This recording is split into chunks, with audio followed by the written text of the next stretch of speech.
Fala galera, tudo bem? Sejam muito bem-vindos a mais um episódio de Desobediência Produtiva e hoje a gente quer quebrar alguns paradigmas aqui relacionados a uma bebida que faz parte da minha vida, que é a paixão da minha vida. Porque não se trata de uma bebida, se trata de vida. Estamos falando de vinho e para isso eu trouxe talvez o executivo mais disruptivo desse segmento no Brasil, que pegou uma importadora há 4 anos e aumentou o faturamento em 15 vezes. E nós vamos discutir essas estratégias, esse comportamento de desobediência produtiva por trás de uma bebida tão nobre no mundo, pouco explorada no Brasil, e que nós vamos debater um pouco sobre esse segmento, sobre a necessidade de educação do vinho e de todos os valores que essa bebida agrega na vida das pessoas. Eu tenho o privilégio de ter aqui hoje o Rodrigo Malizia, que é um cara que veio, detalhe, do mercado financeiro. Exatamente. E mergulhou de cabeça no mundo do vinho, Malizia.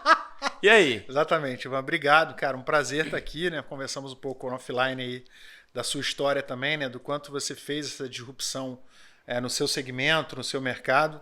E a Cielo, a gente tem isso muito claro, assim, que é uma disrupção que a gente está fazendo, não só no mercado de vinho, como uma maneira de vender vinho, mas muito mais como maneira de enxergar vinho. Você falou muito a questão do vinho. Na sua frase eu peguei algumas palavras. Realmente o vinho no Brasil ele é sempre muito ligado a essa questão quase elitista, né? Uma coisa sempre de terno e gravata, né? Assim, puta, sempre tem uma separação, né, das pessoas. Aqui, né? Tranquilo. Essa câmera aqui, essa né? Sou novato, galera. Fique na boa. E aí?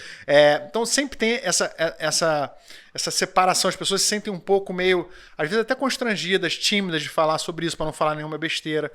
E o que a gente tenta na Cielo, eu vou contar um pouco da minha história, que é justamente quebrar essa barreira e falar que você tem vinhos para todas as ocasiões, para todos os momentos, para todos os bolsos, inclusive, e que ele pode participar da sua vida de maneiras diversas, de trazer alegria, que é o mais importante. É você olhar o vinho como uma maneira de trazer felicidade, alegria, leveza, diversão, e não como uma maneira de você ter que estar de terno e gravata, num smoking, numa coisa de gala para beber. Não é muito assim que a gente enxerga. Eu queria entender o toque de Midas que você trouxe do mercado financeiro. Tá bom. Para essa importadora, que tinha um faturamento de X e passou a quase, você estava me revelando aqui, até superar, se bater as metas 20 vezes o faturamento em 4 anos. Então, assim, é um crescimento muito exponencial. Sim. Do ponto de vista de negócio, qual que é a grande diferença que vocês encontraram no mercado aqui no Brasil? Tá bom. Para te responder isso, vou ter que falar um pouquinho da minha história, né? Tá bom. Assim, como eu vim de mercado financeiro, né? Eu trabalhava em banco, sempre fui de área comercial de banco.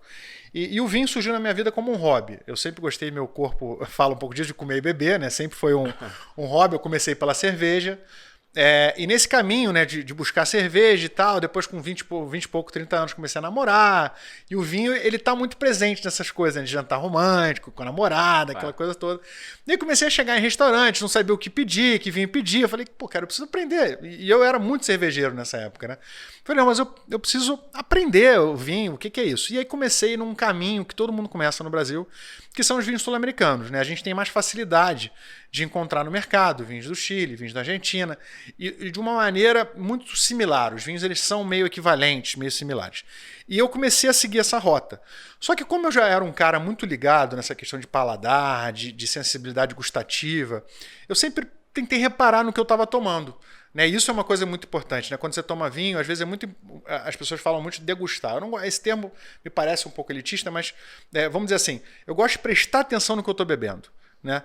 Para tentar entender, para tentar identificar. E aquilo ali para mim no início, eu estou falando ali de, sei lá, 2008, né?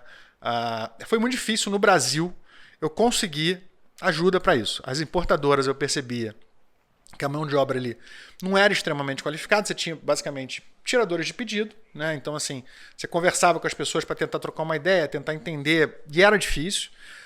Tudo muito igual, tudo muito parecido.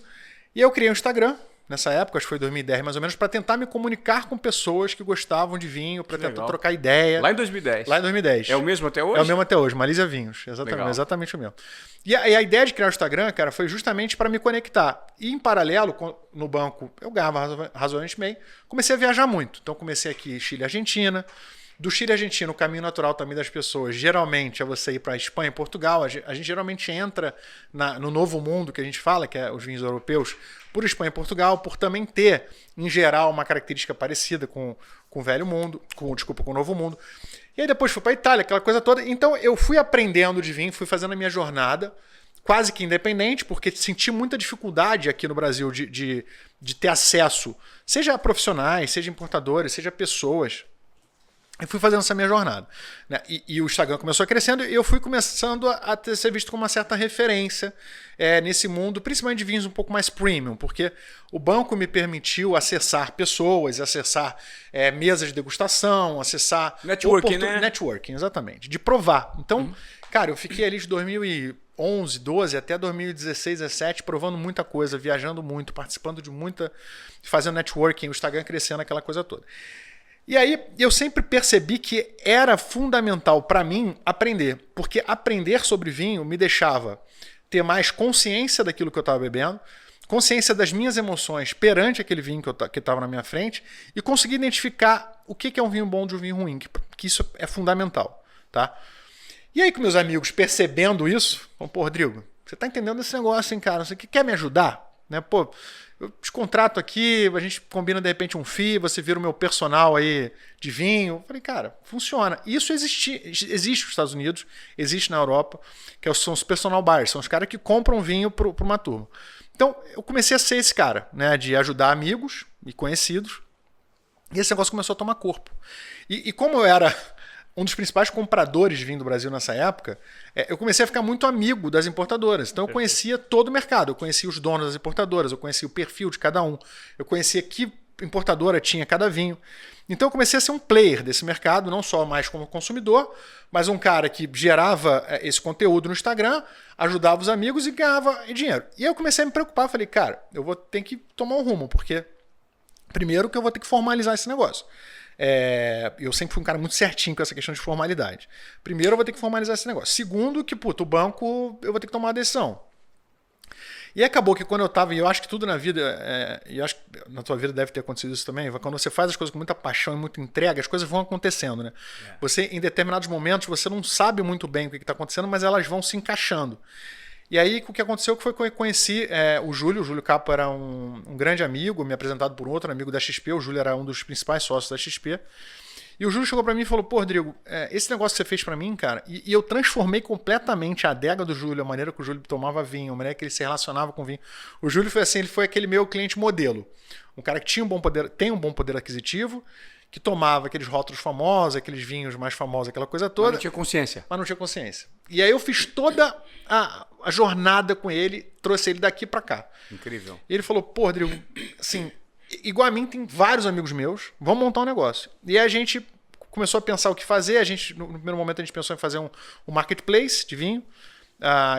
Como eu conhecia muito o mercado, eu ia nas importadoras, fazia uma seleção minha, colocava no site. Mas esse é um negócio de margem baixa. Então a gente com a nossa cabeça muito de financeiro, né? Falou, cara, a margem não vai fechar a conta, não dá. Em paralelo, eu conhecia muito o Amaury. A história é longa, mas para justificar esse incremento grande que teve. Eu conheci o Amaury, que era dono da Cella. A Cella era uma empresa pequena, muito focada em França. Basicamente, França e Borgonha, que é uma região... É o nicho do nicho, né? A França ela já é razoavelmente um nicho. A Borgonha ela é o nicho do nicho, né? Então, assim, era uma empresa muito nichada. O Amaury era muito amigo meu. O dono da Cella. Eu conheci o Amaury numa ocasião extremamente engraçada, que depois eu posso contar se fizer sentido. Mas aí, nessa conversa com o Amaury, um dia no almoço, ele falou, pô, Rodrigo, eu tô com 70 e poucos anos, tô cansado, eu acho que você é o cara que eu conheço mais preparado para tocar a Cella. Não queria fechar a Cella, porque a Cella é como um filho para mim, eu tô há 20 anos tocando esse negócio. Eu sempre tive vontade de te oferecer isso, mas eu achava que você não tinha dinheiro para isso. Agora eu acho que você tem, porque você tem o Júlio do teu lado. Então eu falei, cara, faz sentido. Conversei com o Júlio, cara, em uma semana a gente resolveu comprar a Cella. Isso foi em início de 2019. E aí chamamos algumas outras pessoas juntas e compramos a Cella. Eu sentei na Cella em setembro de 2019. Cara, Ivan, o que eu fiz na Cella foi exatamente o que eu fazia para meus amigos. Basicamente, assessorar as pessoas a conhecerem mais e fazer esse trajeto do vinho. Então, assim, a diferença é que ao invés de eu selecionar nas importadoras, eu seleciono direto no produtor. Então, eu trago direto os vinhos, ou seja, a cela hoje ela é toda 100% escolhida por mim e por um time, claro. Hoje a gente tem mais de 100 produtores já, mas a gente tem uma seleção muito criteriosa, tudo passa pelo nosso crivo, seja de custo-benefício. Quando eu falo custo-benefício, não é só o vinho barato, né? No Brasil as pessoas tendem a achar que custo-benefício é coisa barata. Não é. Você pode ter um carro de R$1 milhão que tem um bom custo-benefício, desde que ele, custando R$1 milhão, ele valha mais, tenha mais valor do que um carro de 2. Então, ele é um bom custo-benefício. Claro. Então, o custo-benefício é em qualquer nível de preço, né? Desde que ele te entregue mais valor do que ele vale. Então, essa é a nossa seleção. Eu tinha o Instagram, eu comecei a bater muito em conteúdo, em educação, em transformação, e falar, cara, esse vinho aqui que você bebe, que todo mundo fala que é legal, pô, prova esse aqui. Tenta esse aqui. Perfeito. Porque esse aqui tem isso, isso e isso. Prova isso, prova aquilo, prova isso. A maneira de tomar vinho é essa, não vai por aqui, vai por ali. Então, assim, eu comecei a fazer isso sozinho, depois comecei a montar um time de pessoas que ou pensavam parecido comigo, ou que eu treinava, né? O Ale que está aqui com a gente foi um caso desse, era cliente da Cela. Virou clube Cela, que a gente tem um clube. Legal. Virou fã da Cela acima de tudo. E falou, cara, eu tinha vontade de trabalhar com vinho. Eu falei, pô, então vem. Assim, nunca tinha trabalhado com vinho, nunca tinha sido vendedor de vinho, nada. Eu falei, brother, você tem a paixão, que é o mais importante. Que é o mais importante. Você aprender sobre vinho, sobre venda, a gente dá um jeito aqui.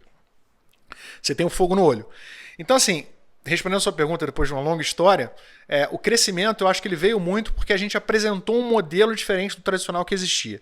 Né? O mercado de vinho sempre foi muito pautado em preço e marca. Né? Sempre foi uma coisa de pega a marca famosa e fala que tem desconto. Né?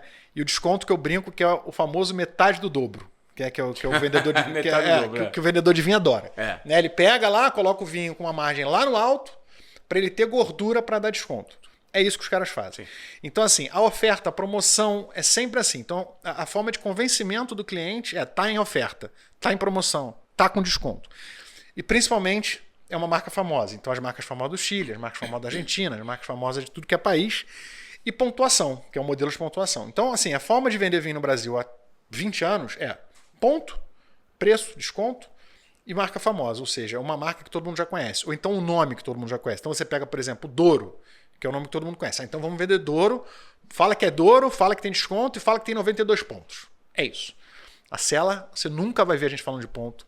Você nunca vai ver assim, claro que a gente faz algumas ações de desconto, mas sempre muito pensado para obter cliente novo, muito você trazendo CAC, então cuja aquisição de cliente, eu vou abrir mão da margem aqui para trazer o cara, mas qual é a recorrência dele? LTV, a gente tem muito essa cabeça financeira do negócio. Então nunca vai ser um negócio que eu vou jogar margem lá para cima.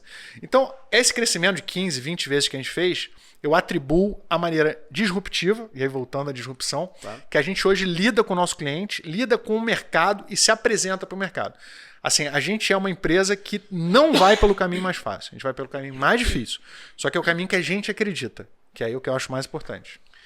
E é um caminho que passa muito pela geração de outro nível de consciência relacionado à educação do público brasileiro. Sem dúvida. Né? Sem dúvida. Muita gente tem... Primeiro, a gente precisa quebrar no Brasil a barreira de que vinho não é algo elitizado, sim, de que vinho é algo, sim, acessível, e que a gente precisa dar o primeiro passo em relação a entender o que é vinho e não só ouvir o que vem do mercado como sendo uma fórmula pronta, que eu acho que é exatamente onde vocês batem. Né? Eu fico imaginando a quantidade de opções e de ensinamento que você tem hoje para compartilhar com as pessoas e democratizar esse conteúdo. Porque eu acho que quando a gente fala desse mercado que tem um vasto terreno para crescer no Brasil, e falando nesse assunto, quanto que o Brasil ainda, o brasileiro consome de vinho relacionado a países de França, Itália, não sei, países da América do Sul, como a Argentina, e o quanto que a gente precisa se educar. O brasileiro entende muito pouco de vinho, né? Muito pouco. Na verdade, o vinho no Brasil, cara, ele é extremamente recente. Essa que é a verdade. Assim. O brasileiro ele toma vinho há 30 anos, há 20 anos, talvez. Então, não mais do que isso. É extremamente recente. E se eu falar de vinhos de velho mundo, vamos dizer assim, indo para a França, um pouco mais de Itália, mas de maneira mais profunda, a gente está falando de 10 anos. É muito recente. Então, assim, é óbvio que não seria nem justo eu querer que fosse um público educado e desenvolvido. Claro. O público ele precisa ser educado. Só que para você educar um público para qualquer tema, não só para o vinho, você precisa de bons profissionais. E aí, cara, existe uma dificuldade também no Brasil disso, porque essa questão que você falou do elitismo, né? Existe um problema no Brasil que é o problema do preço, né? Assim, isso não dá para você esconder, para você assim tapar o sol com a peneira, né? A gente tem uma carga tributária gigantesca, né? De vinhos que são em euro, né? E a nossa moeda hoje vale 1/7, né? do euro. Então, se você me perguntar assim, pô, Rodrigo, é possível tomar vinho bom por R$50? Cara, é muito difícil. É muito, muito difícil. Assim, eu costumo dizer que, puta, o cara que eventualmente... E aí a gente tava comentando com o cliente hoje sobre isso. Fala, cara, primeiro tem que caber no bolso. Porque assim, se você te machucar muito tomar algum vinho, cara, não é saudável, entendeu? Então assim, você tem que ter consciência se aquilo ali é para você de fato, entendeu? Ah, Rodrigo, dá para tomar vinho legal por R$100? Pô, dá. Acima de 100, cento e pouco, você começa a tomar coisas legais. Então tem um dificultador. Então você imagina, cara, uma pessoa que trabalha no salão, um garçom, um sommelier, infelizmente, ele vai ter dificuldade para ter referência mesmo. Infelizmente, a gente vive num país que tem essa dificuldade. Por exemplo, o cara que trabalha na França, um sommelier, ou mesmo um métrico, que seja, ele tem muito mais acesso. Porque o vinho, ele é mais barato, ele tem mais ali, tá mais na mão dele. Então, assim, você tem pouco profissional, tirando alguns jornalistas pontuais ou eventualmente algum outro dono de portadora, que tem essa referência, esse conhecimento para conseguir educar. Não é fácil. Porque, assim, a técnica você pode ter, mas você ter a referência é super importante. É o que é mais importante. Não adianta você ter a técnica se você não tem adianta. Bagagem. Ah, beleza, mas a uva da Grécia é assim, assim, assado. Mas quantas vezes você bebeu a uva da Grécia? Você não sabe diferenciar? Cara, entendeu? Então, assim, isso é um dificultador. Isso aí, de novo, a gente não pode tapar o sol com a peneira. Mas eu sei que é fundamental educar. E aí, quando eu digo educar, é educar em todos os níveis. Porque não é porque o cara que toma vinho caro, ele é super educado e ele entende muito. Não necessariamente. Pelo contrário, você tem muita gente que bebe muita coisa cara e não entende nada. O que ele entende, na verdade, são o que é famoso, o que vai ser legal ele botar na mesa meio que para aparecer para os amigos dele. Perfeito. E é isso que ele faz. Né? Para impressionar, é uma questão exatamente. de status. Então, assim, existe essa dificuldade, mas eu sempre soube que a transformação do mercado brasileiro, ela passa por educação. Claro, que se a gente falar aqui que, puta, cara, se tivesse algum tipo de melhoria tributária da nossa moeda, seria muito mais fácil? Muito mais fácil. Só que é muito difícil pensar nisso no curto prazo. Então, assim, eu sempre falo que a dificuldade ela existe para todo mundo. Então, assim, a gente está nesse mercado, eu, Cela, e tem outros nesse mercado, e todo mundo vai passar pela mesma dificuldade. O que a gente tem que fazer é fazer melhor que os demais, claro, né, para fazer o que a gente acredita. Então, essa educação ela é fundamental. E é por isso que a gente tem várias ações, né, o Celera Educa, que você foi lá conhecer, várias ações do ponto de desenvolver o mercado. E aí, falando de tamanho do mercado, cara, assim, a gente tem um mercado gigantesco. O consumo per capita ele ainda é muito baixo, porque são por volta de 2,5 litros por ano por pessoa. É baixíssimo. Se você pegar, por exemplo, Portugal é 40, 60 litros. Se você por ano por pessoa. Por ano por pessoa. 2 litros só. Mas o que acontece? Infelizmente, a desigualdade que a gente tem no país. Então, a média ela fica assim porque tem gente que não tem nenhum acesso. Né? E aí, por mais que eu me esforce a jogar essa média para o alto, né, você não tem muito. Então, assim, o consumo per capita ele ainda é muito baixo no Brasil. Eu acho que ele pode crescer, ele vai crescer, naturalmente ele vai crescer. Mas o tamanho do mercado ele é muito grande. Hoje, se a gente falar assim, o tamanho do mercado de vinhos importados no Brasil, a gente está falando de 11 bilhões de reais. É bastante coisa. Tá. Mas aí, se você for assim, para o mercado que a Cellar atua, que são vinhos importados acima de 100, 150 reais, a gente está falando de mercado aí de 1,5 bi, mais ou menos, que é um mercado grande. E mais do que isso, eu acho que é um mercado ainda a ser desenvolvido. Então, por exemplo, quando você vai... Eu converso muito com produtores, né? A gente hoje já está em 7 países. Além da França, a gente tem Itália, Espanha. E eles falam muito. Falam, Rodrigo, cara, assim, olhando o mundo, né? A gente acredita muito que o Brasil é o próximo passo no vinho. Porque se você imaginar assim, a Europa, cara, já está totalmente estagnada nesse aspecto. A Europa não tem muito como crescer. Os Estados Unidos, o movimento também já aconteceu. Claro que o mercado americano ele é gigantesco, ele vai continuar crescendo e se desenvolvendo, mas talvez a maior pernada ela já veio também. A Ásia, eu acho que foi o movimento mais recente. Né? A gente tem a China, Hong Kong ali, cresceu muito, principalmente o movimento que aconteceu com Bordeaux primeiro, e agora está acontecendo com Borgonha. Mas o Brasil talvez seja o país assim, maior e com maior capacidade aquisitiva do mundo que ainda não teve esse movimento. E mais ainda, a gente não é um país produtor, embora tenha produtores cada vez melhores aqui no Brasil, a gente não é um país produtor como é a Argentina e como é o Chile, por exemplo. Tá. Então você tem menos barreira de entrada. E quando eu digo barreira de entrada, não é barreira financeira, nada disso. É barreira assim, cultural. Né? Aqui no Brasil hoje você encontra uma gama de vinhos que talvez você não encontre praticamente em quase nenhum lugar do mundo. De variedade. Tá. tá? De vinho francês, vinho argentino, vinho chileno, vinho italiano, vinho espanhol. É impressionante. E isso de 5, 10 anos para cá cresceu muito. Essas possibilidades, essas diversificações. Então, o que eu entendo também é que cada vez mais pessoas tendo acesso aos bons produtos, aí como eu falei da referência, infelizmente ainda num nível ali de pessoas que você não... Eu não vou dizer que você vai chegar em todo mundo, porque você não consegue chegar, mas assim, você vai conseguir dar acesso a pessoas, porque muitas das vezes, cara, o beber bem, e aí a gente pode aprofundar o que é beber bem, ele não está relacionado só a dinheiro, tá? Claro que você precisa ter dinheiro, mas o conhecimento às vezes é muito mais importante. Tem muita gente que tem dinheiro, que gasta dinheiro e bebe mal. Então, assim, o grande trabalho da Sela é falar, cara, beleza, você gasta hoje X com vinho. Eu vou te ajudar a gastar X menos 20% e você vai beber melhor do que você bebe hoje. Uau, isso é incrível. Esse é o grande jogo da Sela. Eu acho que essa é a disrupção. Essa é a disrupção. Mas porque ela está ligada ao nível de consciência, com produtos novos, com um nível de experimentação e diversidade nesses produtos que o mercado não entrega. Ivan, uma pergunta simples para você, cara. Qualquer marca, qualquer uma, cara. Quando você está comprando uma marca, você não está pagando só a qualidade do produto, você está pagando uma marca. Claro. Só que, beleza, quando você compra um Nike, você está pagando uma marca. Tá bom. Mas o Nike faz um pouco de sentido, porque a marca está razoavelmente atrelada à qualidade do produto. Então, aí você paga um pouco mais, porque a qualidade do produto é melhor. Cara, no vinho não é isso. No vinho o que você mais tem são marcas que você paga pela marca, mas a qualidade não é melhor. Mas por que paga? Porque como as pessoas em geral não conhecem, então ela vai muito na zona ali de segurança dela. Fala, não, cara, eu vou comprar isso aqui porque todo mundo diz que é bom. Não é possível que seja ruim. E mais do que isso, todo mundo diz que é bom, e quando eu botar na mesa, todos os meus amigos vão identificar que aquilo ali custa caro. Então sabe que é bom. Exatamente. Então, é o senso comum equivocado. Exatamente. É, assim, é um consenso errado, né? Aquela coisa da coisa errada que vira certo, porque todo mundo acha a mesma coisa. Então é uma loucura. Então no final do dia, assim, o que a gente mais tem no vinho, cara, e aí a gente tem muito cliente que chega para mim e fala, Rodrigo, cara, depois que eu comecei a beber mais Sela e concentrar Sela, eu bebo melhor e gasto menos. Então, eu faço com consciência. Essa é uma tecla muito interessante que eu queria, inclusive, bater aqui na audiência do Desobediência Produtiva. Porque eu acredito que muitas das pessoas que acompanham o nosso podcast, elas já são consumidoras de vinho. Sim. Eu acho que muitos procuram ter um conhecimento mais aprofundado, ou se não, gostariam de mergulhar nesse mundo, dar o primeiro passo. E aí você me fala, você teve uma fala sua que você disse o seguinte, é difícil você beber vinho bom a menos de R$100. Sim. Então, eu gostaria que você agora desse os primeiros passos para quem já tem contato e gostaria de melhorar, obviamente os programas de assinatura que vocês têm, um pouquinho também do Seller Educa, e identificasse, Rodrigo, o que eu achei muito interessante na sua fala, quando eu tive nessa experiência semana passada contigo, que você explicou.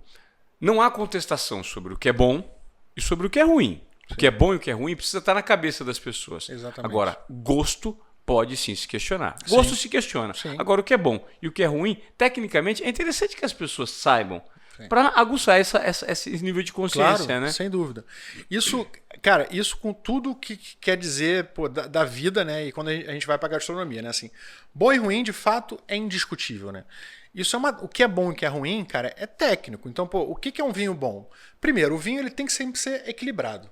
Né? Então, assim, se o vinho está com muito álcool, se o vinho está com muita madeira, se o vinho está com pouca fruta, se o vinho está com tanino verde, né? Um vinho mal colocado, se o aroma do vinho ele começa e some, muito da levedura lá que a gente falou. Claro. Então, assim, se o vinho ele não é expressivo, se o vinho ele não é digestivo, se ele não te faz bem, é um vinho ruim. Não tem que discutir. Assim, se o vinho ele tá com álcool sobrando, ele tá desequilibrado, o tanino dele é verde, é duro, é seco, cara, isso é ruim. Mas tem cliente que às vezes chega pra gente, hoje em dia na Sela é muito pouco, mas assim, às vezes tem cliente que, cara, eu gosto daquele vinho lá com tanino duro, prefiro tomar com aquela madeira, eu gosto de sentir o gosto do carvalho.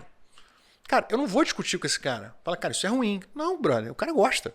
Então assim, até porque o vinho, ele tem um lance de desenvolvimento, não o vinho, vai. O paladar, ele tem o lance de você desenvolver. Quando eu falo desenvolver, não é você melhorar ou piorar, é você desenvolver. É você conseguir ter percepção mais das coisas. E aí volta aquilo que eu falei de você prestar atenção. Né? Se você pega um vinho e engole, cara, você nunca vai desenvolver, você nunca vai entender. Né? Agora, se você parar, deixa eu prestar atenção aqui, aí falando, né, com o seu público, como você falou. Deixa eu prestar atenção aqui. Esse vinho ele é alcoólico? O álcool tá quente, tá me incomodando. Quando desce aqui, ele tá quente. O estômago tá doendo. Pô, a acidez desse vinho ela existe, ou seja, é um vinho flat ou ele tem frescor. Quando eu tomo o primeiro gole, eu quero tomar o segundo. É um vinho que é gostoso.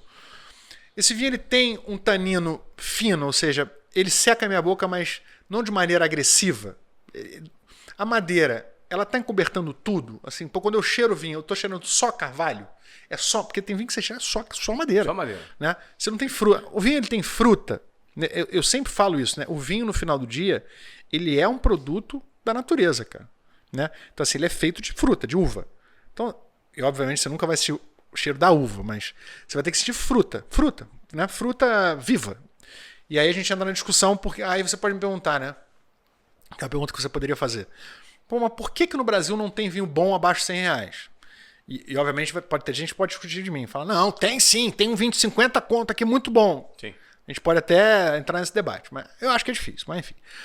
Primeiro, por tudo que eu falei, né? A questão de carga tributária, e não só do importado, o brasileiro também tem carga tributária muito alta. E além disso, o processo produtivo para você fazer vinho bom, ele não é barato, né?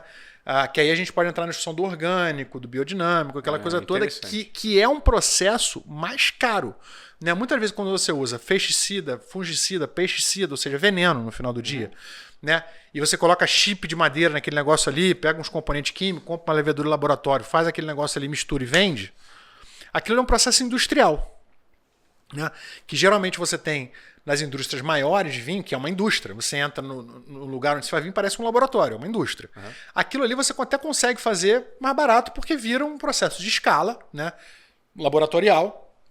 Agora, quando você faz um negócio muito mais tailor-made, aquela coisa ali que você faz, trata a terra de maneira orgânica, você tem um barril, uma qualidade X, que é para a madeira não passar para o vinho. Você não tem como fazer isso de uma maneira barata. Eu acho que cabe uma explicação interessante aqui, que o Ale, que inclusive me deu, qual que é a explicação desses vinhos em que o processo de produção ele é mais caro? São os vinhos orgânicos e biodinâmicos. Sim. O que é um vinho orgânico e biodinâmico? Tá bom. Aí você tem talvez 20 anos. A França, eu sempre brinco que a França ela é sempre a precursora em tudo que acontece no vinho. Vanguardista, tá? né? Tudo. É muito assim. As pessoas no Brasil já ouviram muito a frase de que, vinho francês é caro.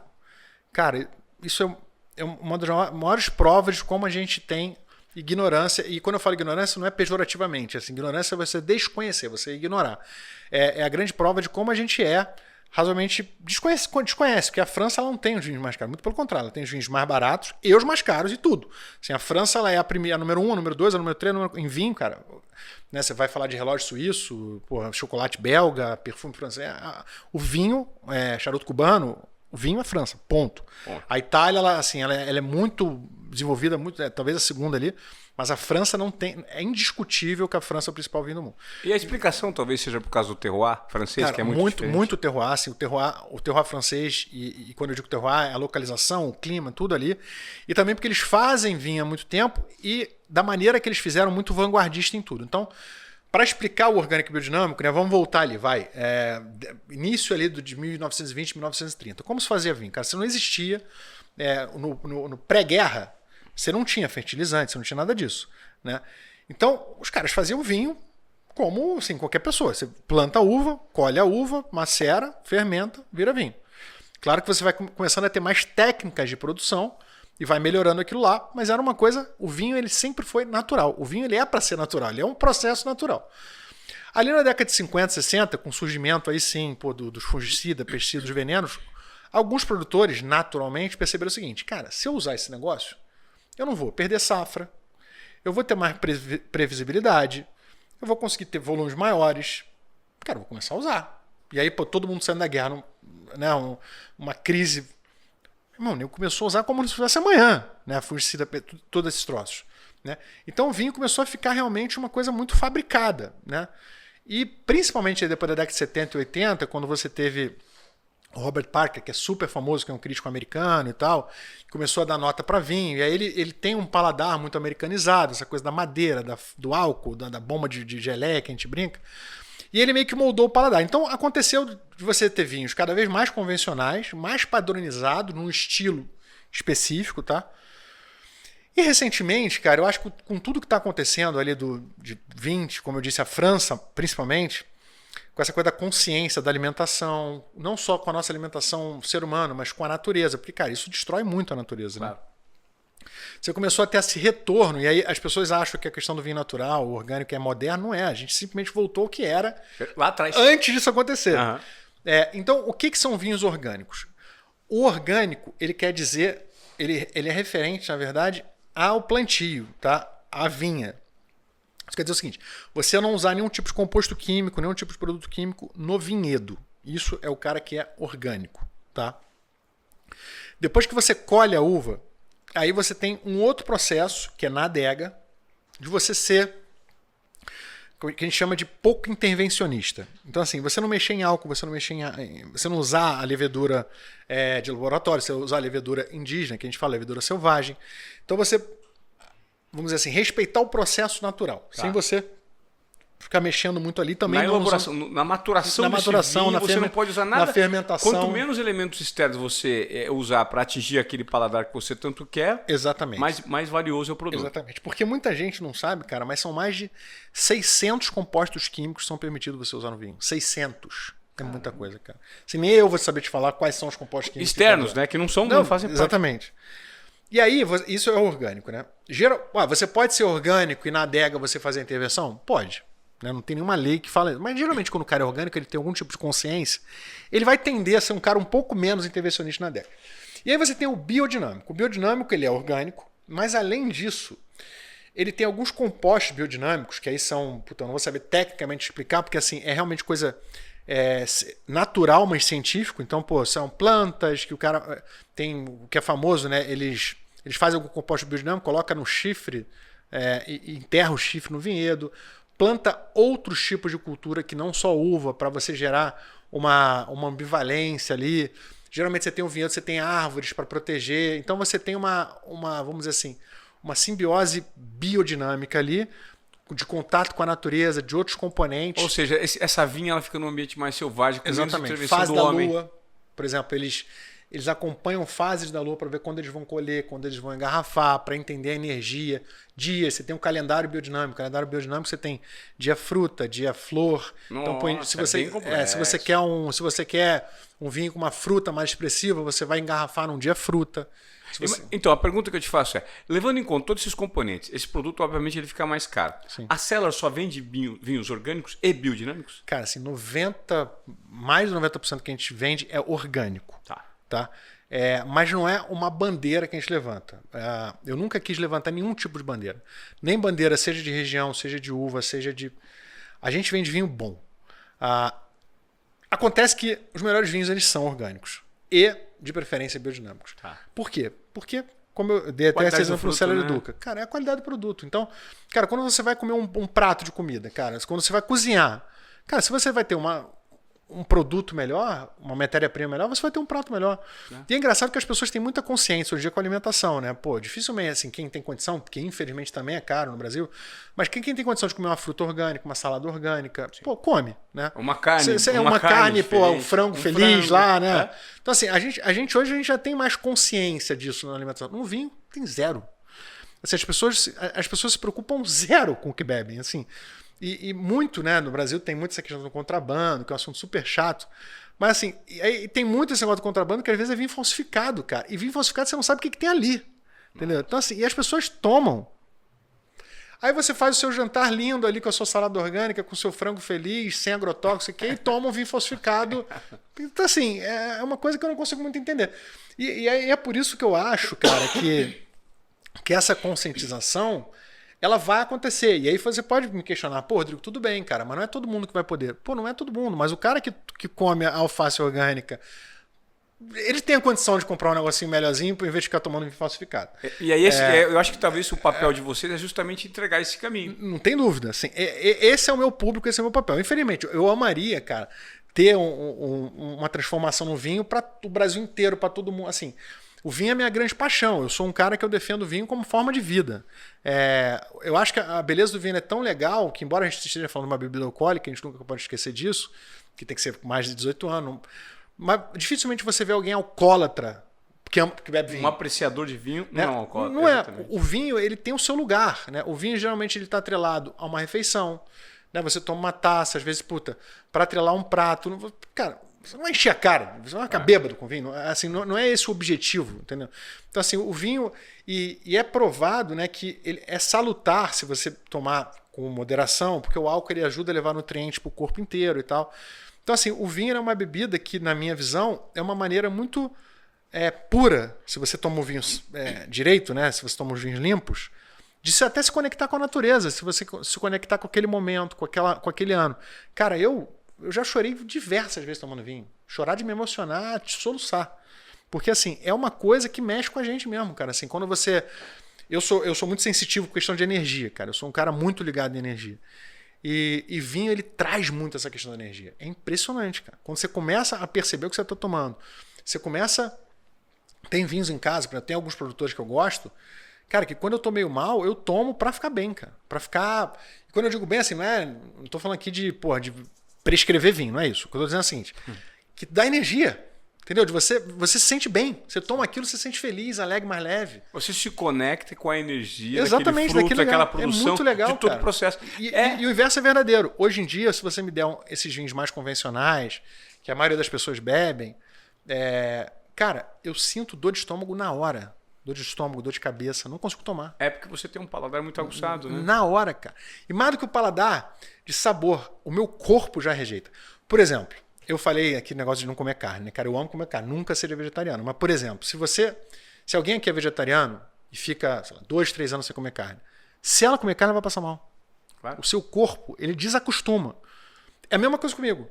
Se você me dá um vinho convencional para tomar, o meu corpo, ele rejeita aquilo. Ele não consegue mais tomar. Ele não consegue. Não consegue. O seu nariz não aceita. Nada. Eu sinto o cheiro, me dá embrulho, eu passo mal. Dia seguinte, cara, é um horror.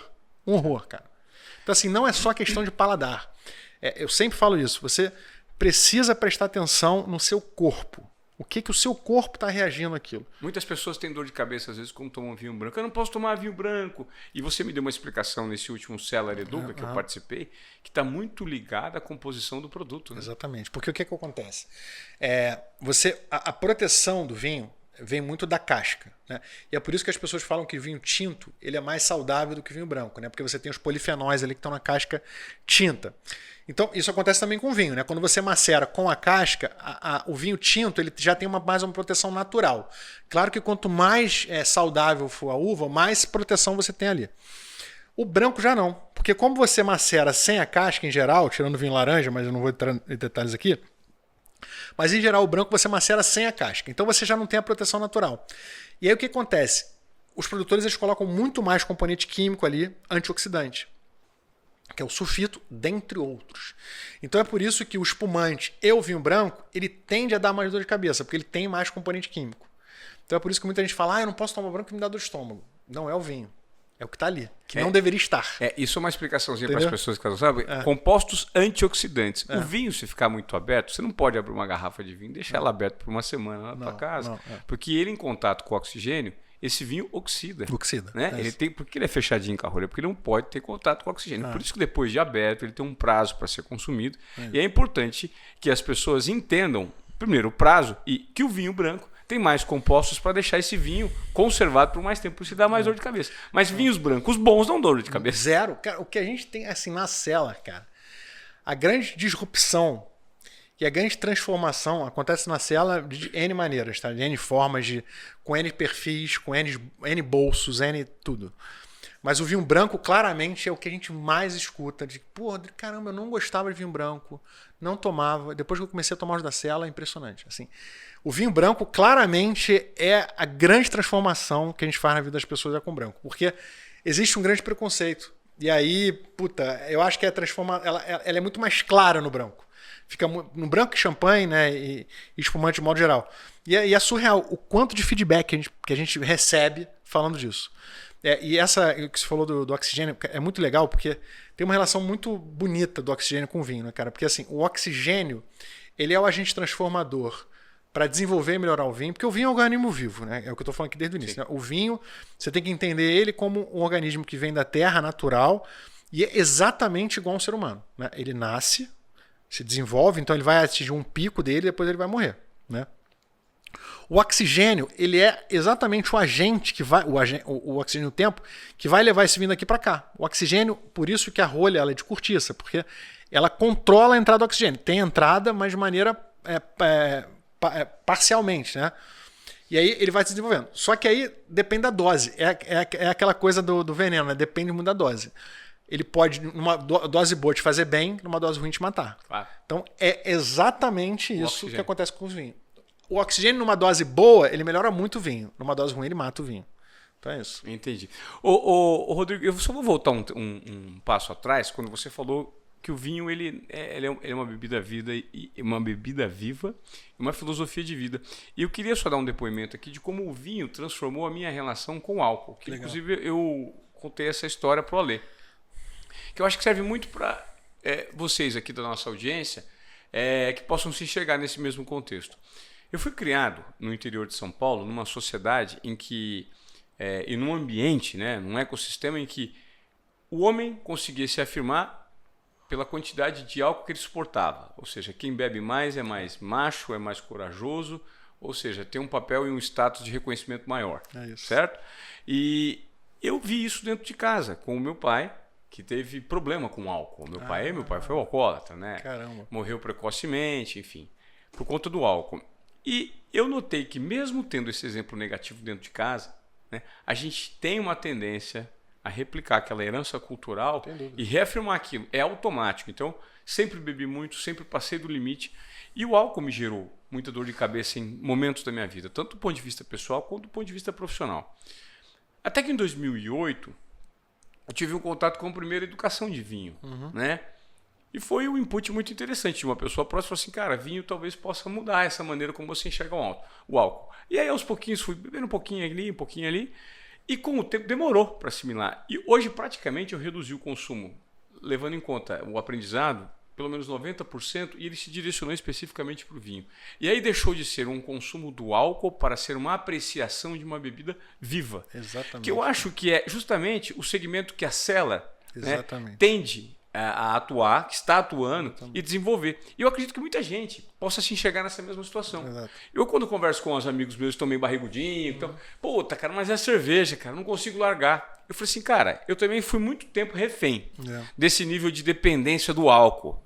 Só que se você experimentar, primeiro, dosar a quantidade de álcool, escolher datas específicas e mudar a bebida, e ir para uma bebida que vai te gerar um prazer maior, com nível de álcool que vai te deixar legal ali, mas ao mesmo tempo vai te trazer outros componentes de consciência, porque vinho é conhecimento, vinho é aprendizado, vinho é cultura, né? Vinho é harmonização. É networking, a gente é tá networking negócio, incrível. É muito networking. Cara, hoje 90% dos meus amigos eu conheci pelo vinho, cara. Assim, é impressionante o acesso que eu tenho hoje por causa do vinho. Teve um movimento, né, na Rússia muito interessante, né, que o governo russo, falar de Rússia hoje em dia é complicado, né? Mas é um bom exemplo. Que ele tentou transformar a população de bebedor de vodka para bebedor de vinho. Justamente para isso. Nos Estados Unidos já teve um movimento chamado Drink Less, Drink Better. Então, assim, beba menos e beba melhor. Claro. Então, assim, é muito isso, assim, cara. O vinho, ele é muito, de novo, uma extensão da sua alimentação, e aí a grande briga, né, que a gente tem em relação à questão da tributação, né, o vinho lá fora é visto como alimento, ele não é visto como uma bebida alcoólica. Claro. Os franceses bebem, inclusive, oferecem vinho desde para criança. Criança consumir. Eu sou amigo de um francês, o Augustin, ele fala que ele bebe vinho desde 7 anos de idade. Sim. Né? Porque é visto como um alimento, ele não é visto como uma bebida. Então, gente, pelo amor de Deus, eu não estou aqui pedindo para que você dê vinho para o seu filho de 7 anos. Isso é cultural e essa explicação cabe muito. Eles sabem fazer, aqui as pessoas não vão saber. Exato. Então, continuando, né? É um alimento. Não, é um alimento. Então, assim, a relação... por exemplo, você deu o exemplo da cerveja. Eu falei no início, eu era cervejeiro, eu amava cerveja. Hoje em dia eu não consigo tomar cerveja mais do que 3 copos, cara. No dia de sol, ver futebol e tal, gosto de futebol, não sei o quê. Você toma um chopp, 2, cara, no terceiro eu já tô, puta. Assim, cara, é engraçado, eu não consigo mais. 2. E eu amava, cara. Eu já venci, eu vim da mesma cultura que você.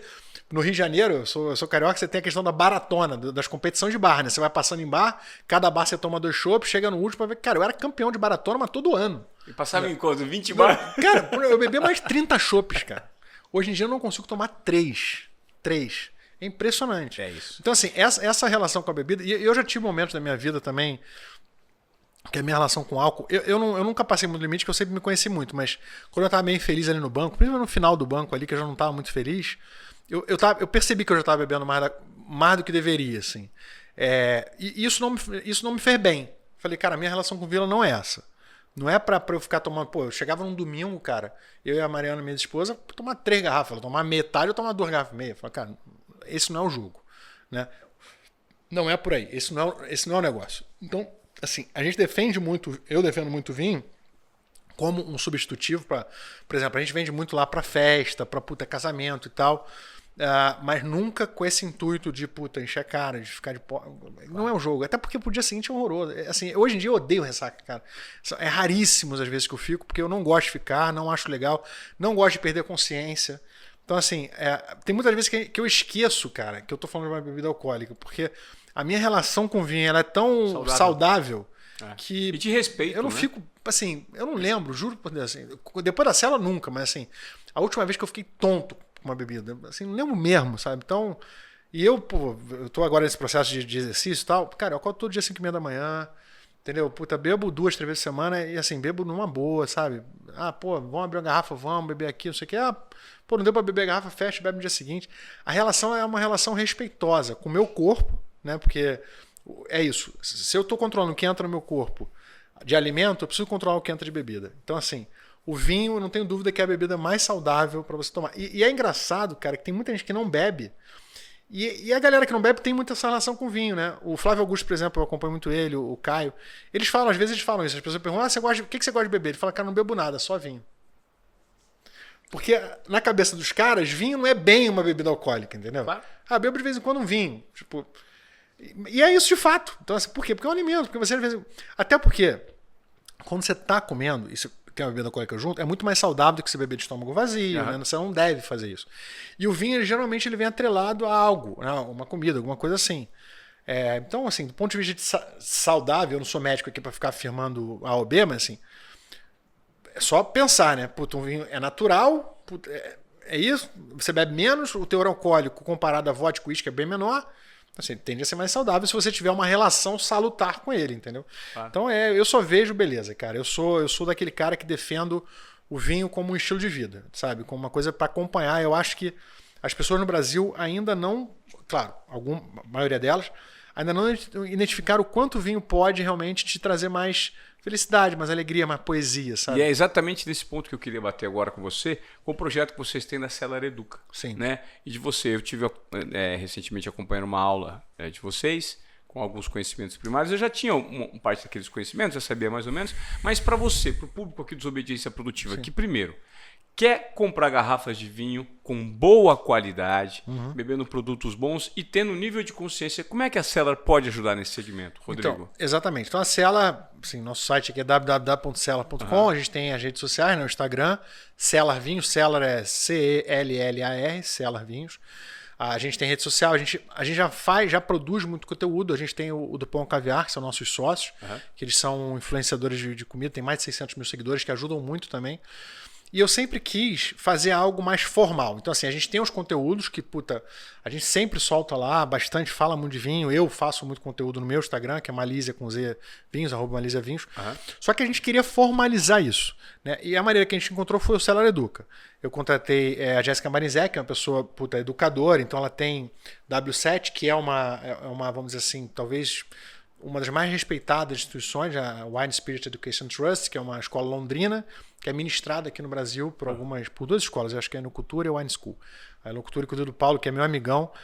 E a Jéssica era professora de lá há muito tempo, e aí ela se juntou à Cellar para a gente fundar o Cellar Educa, que é o nosso braço de educação mais formal, vamos dizer assim. E aí, para ser uma educação mais voltada para o consumidor, porque o que acontece hoje no Brasil, né? Muito dos cursos que você tem, e aí, ABS, outros cursos lá, eles falam muito da técnica do vinho, vamos dizer assim, a uva, a Chardonnay. A Chardonnay é uma uva não aromática, que vem nesse país e nesse país, o solo da Chardonnay tem que ser assim, vai dar vinho com corpo, sem acidez, Cara, eu sempre achei isso é legal. Você saber que a Chardonnay é uma uva não aromática, vai agregar o quê? Assim, no fim do dia, pro bebedor, sabe? Então, eu sempre quis ter um curso, ou seja, ter uma educação que ajudasse as pessoas o seguinte, cara, olha só, a Chardonnay, ela geralmente dá vinhos mais encorpados. Então ela vai com isso aqui. Você tem que perceber na Chardonnay isso. A chardonnay não pode ser assim. Então, assim, é um olhar... Já é um passo adiante. Exatamente. Mas para você identificar, o que você tem que esperar da chardonnay? O que ela vai ser boa para você? Com o que ela vai bem? Qual país que tem uma chardonnay melhor do que o outro e por quê? Legal. Para você começar a andar com as próprias pernas. Porque, assim, as pessoas perguntam muitas vezes: Rodrigo, como eu vou saber se um vinho é bom ou ruim? Brother, não tem como. Assim, você não vai conseguir olhar a garrafa e falar, esse vinho com certeza é bom. É impossível. O que você tem depois de algum estudo, é você falar o seguinte, cara, você vai começando a entender certos... Então, assim, a Chardonnay desse lugar aqui tende a ser dessa maneira. Será que eu gosto? A Chardonnay desse outro aqui tende a ser dessa maneira. Será que eu gosto? Ou a Sauvignon Blanc, o que é que seja. Então, assim, não tem uma fórmula mágica que eu vou te dar e falar assim, olha só, cara, essa é a regra que vai valer para tudo. Não, você vai ter que estudar. E aí o que eu digo sempre é o seguinte, por que no vinho as pessoas têm dificuldade de contratar pessoas para ajudar e qualquer outro segmento não, né? Por exemplo, cara, se eu preciso de um advogado, eu vou contratar um advogado. Ou eu vou estudar direito, eu vou virar advogado. Ou eu vou contratar um advogado. O médico, a mesma coisa. Qualquer tipo de profissão ou hobby que você tem duas opções, né? Ou você vai estudar aquilo ali e vai se tornar bom naquilo ali para não depender de ninguém. Ou você vai falar, cara, não, o meu tempo ele vale mais do que eu estudar isso. Então eu vou contratar alguém que sabe mais do que eu, que é mais preparado que eu, estudou mais do que eu, para me ajudar. Esse é o trabalho da cela. Você gosta de vinho, você quer tomar vinho, você quer ajuda. A gente ajuda. Não, eu quero agora ter um pouco mais de independência da cela. Então a gente tem o Cellar Educa. Porque o Cellar Educa ele vai te ensinar a pescar.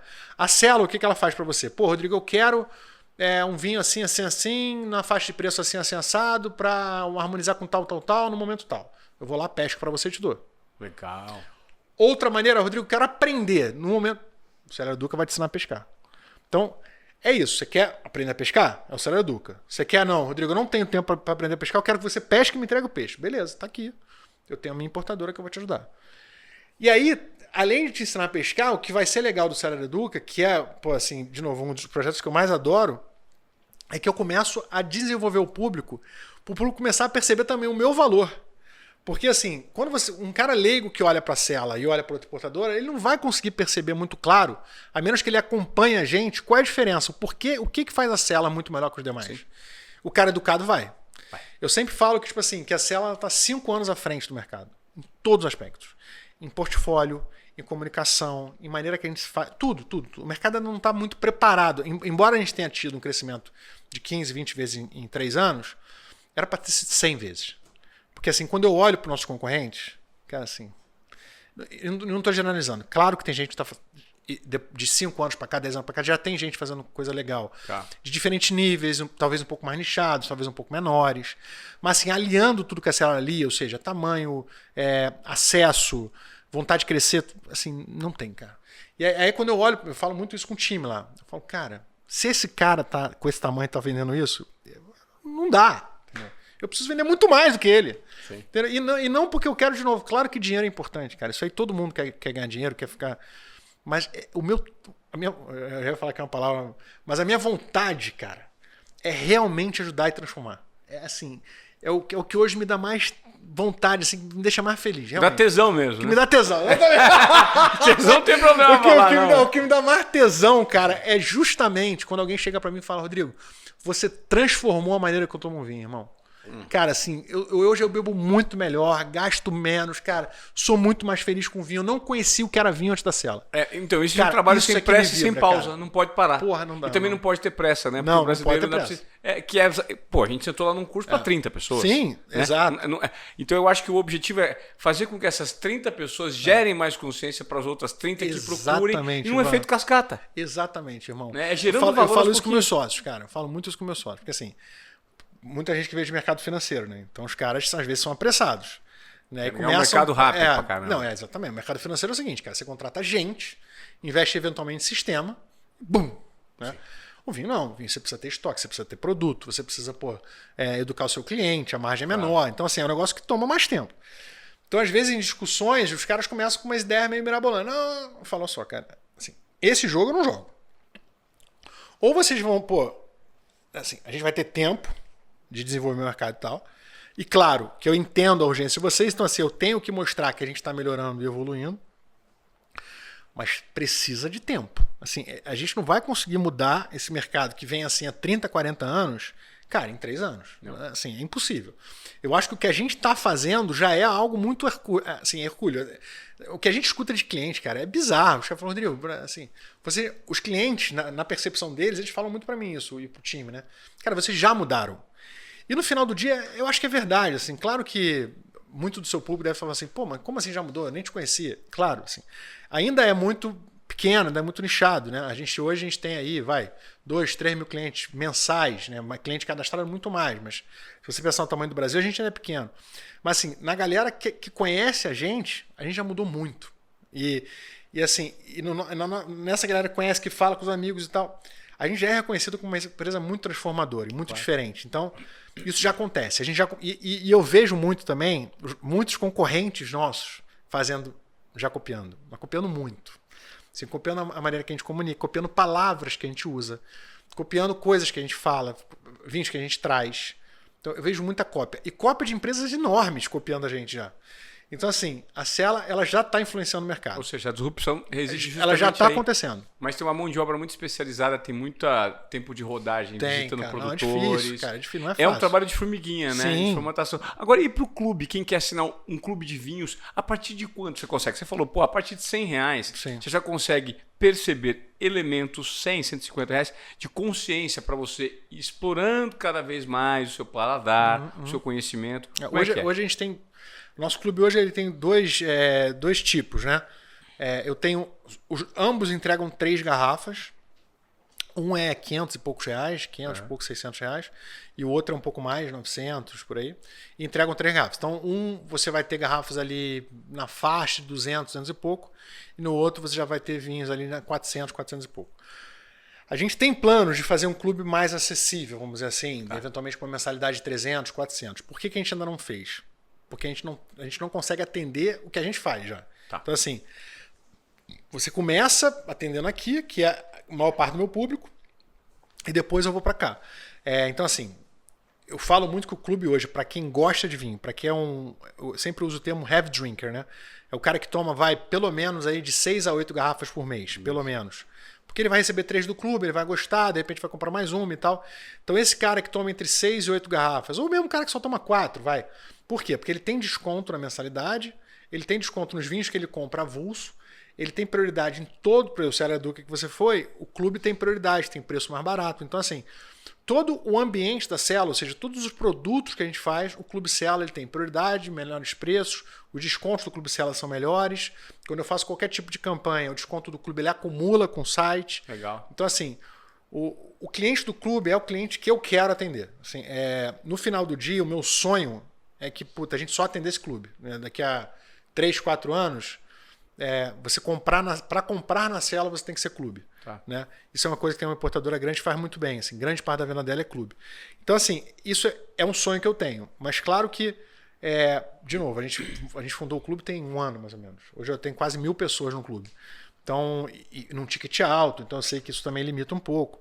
A gente está bem feliz com o clube está aberto agora, mas fecha essa semana, não sei se quando for se vai estar aberto, mas geralmente a gente abre e fecha, por quê? Porque a gente não consegue atender todo mundo que queria ser do clube. Perfeito. Então o que a gente faz a gente fecha, entende, por exemplo, a gente começou de novo com 300 pessoas, hoje fizemos essa abertura agora, estamos indo para 800, 900. A gente vai fechar, vamos ver se roda. Não, estamos 900 a gente está dando conta. Tá. Porque parece fácil, cara, mas você fazer a seleção, mandar para todo mundo, fazer o material, não é fácil. Então a gente fecha, vê como é que funcionou, funcionou, tão preparado, reabre de novo, bota mais 200 para dentro. E aí, assim, porque o nosso churn, a nossa saída é de 1% só, cara. Pouca gente sai. Quem entra não sai. Tá. Então quem aqui no Desobediência Esportiva que está acompanhando, que quiser fazer parte do Clube Cela, entra na Cela. Exatamente. Se você entrar lá no site, ou você pode mandar um direct pra gente pelo Instagram, né? Tá bom. O Instagram da Cela, ou você pode eventualmente entrar lá no site que tem lá, você consegue ou mandar um direct para mim, Marisa Vinci, que eu direciono aqui para o Ale, que é um dos nossos consultores. Você vai conseguir acessar a Cela de alguma maneira, seja no Instagram, seja no site, ou seja no meu Instagram. Manda um direct lá, ou faz direto na Cela, manda te viram no Desobediência Produtiva que a gente dá um jeito. E a gente trouxe esse conteúdo aqui para fugir justamente do lugar comum, para gerar um nível de consciência e pela representatividade. Vamos lá. Então a gente trouxe justamente um especialista como Malísia para falar com um conteúdo mais denso, para fugir do lugar comum, para demonstrar de fato o nível de representatividade, de simbolismo que o vinho tem na sociedade. E o nosso objetivo é comunicar justamente esses valores. Então, se você quiser de fato participar dessa comunidade, te conhecer mais, a Cellar acaba sendo uma grande oportunidade. E eu te peço encarecidamente que você compartilhe esse episódio com mais e mais pessoas, porque esse é o nosso objetivo aqui. Gerar provocação no seu estilo de vida, tanto do ponto de vista profissional, mas também pessoal, para você consumir melhor, para você ter consciência e mais conhecimento sobre assuntos que são pertinentes na sociedade hoje em dia. E o Malísia contribuiu muito com esse conteúdo hoje. Obrigado, Malísia. Muito legal, irmão. Adorei a abordagem. Como eu falei, a disrupção, a desobediência é o que a gente quer na Cellar. A gente fala muito isso né? Na linguagem, no nosso tom de voz, é muito nessa linha. Você desafiar o status quo. Então, parabéns aí pelo seu trabalho, assim, fenomenal. Me senti muito à vontade para falar disso. E você pode ter certeza que vai ter muita gente se interessando, porque vinho é um assunto curioso, porque é uma bebida que está na casa de todo mundo, cara. Todo mundo fala de vinho, todo mundo. Né? Mas é um negócio que a gente precisa entrar um pouco mais, a gente precisa descortinar um pouco. A gente precisa tirar essa barreira que existe das pessoas daquela coisa. Né? Você gosta de vinho, gosta, mas não entendo. Cara, ninguém precisa entender. É uma forma não tradicional que a gente está trazendo aqui, né? Exatamente. Então, assim, trazer, dar mais acesso. Infelizmente, não tem como dar acesso de novo no preço, mas assim, dar mais acesso pelo menos ao conteúdo, ao tema, falar de uma maneira mais leve. Né? Tratar o vinho com alegria, com poesia, com felicidade, que é isso que ele pode trazer para nossa vida. Não uma coisa chata de pessoas que ficam usando linguagem rebuscada para dizer que é difícil, não, porque eu entendo, você não entende. Muito pelo contrário. Né? A vida já é tão difícil, o vinho tem que ser uma coisa leve, tranquila, gostosa. Então, enfim, eu trouxe aqui para você muito obrigado. Um vinho de Beaujolais, que é uma região que a gente adora na Cellar na França, o TVN. E uma tacinha. Isso aí foi o Beaujolais, eu costumo brincar que o Beaujolais me salvou. Quando eu estava quase desistindo de vinho. Beaujolais é uma região, né? Eu estava quase desistindo de vinho, já estava achando tudo que eu bebia muito parecido, muito igual. E eu fui na Anateca Savansan, que é um restaurante aqui em São Paulo de vinho mais voltado para vinho natural. E o sommelier lá, na época, me apresentou o Beaujolais. E quando eu tomei, para mim, foi abrir um portal, cara. Foi um negócio que... Nossa, esse vinho é diferente. Eu senti na alma, cara. Sim. Eu senti assim, como se fosse um respiro. E aí, a partir dali, eu fui buscar o que eu tinha sentido naquela garrafa.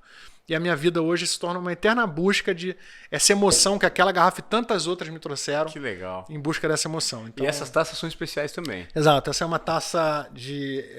Ela é a marca ela é suíça, né? Mas o design é suíço, mas ela é da Eslováquia. E aí eu trouxe aqui para você experimentar. A taça, ela é muito importante. Eu não estou dizendo assim, para tomar vinho precisa de uma taça. Falei tanto de reaproximar. Então não é que necessariamente. Você pode tomar onde você quiser. Mas a taça, principalmente em vinhos mais especiais, ela ajuda muito a você ter um vinho mais aberto, assim, você ter todas as características e nuances que o vinho pode te entregar. Uma boa taça, ela consegue isso. Legal. Pô, muito obrigado por esse presente. Tá bom? Eu creio que esse papo pode ser um pontapé de um chute inicial Com aí certeza, num cara. projeto que a gente vai construir, porque eu creio que muitos de vocês gostam de vinho. E por que não trazer conversas com vinho aqui no Desobediência Esportiva? Isso. Conta com a gente. Né? Tamo junto. Então tá. Até a próxima. Espero que você compartilhe o seu conteúdo. Mais uma vez, obrigado, Malísia. Eu que agradeço. Tamo junto. Valeu.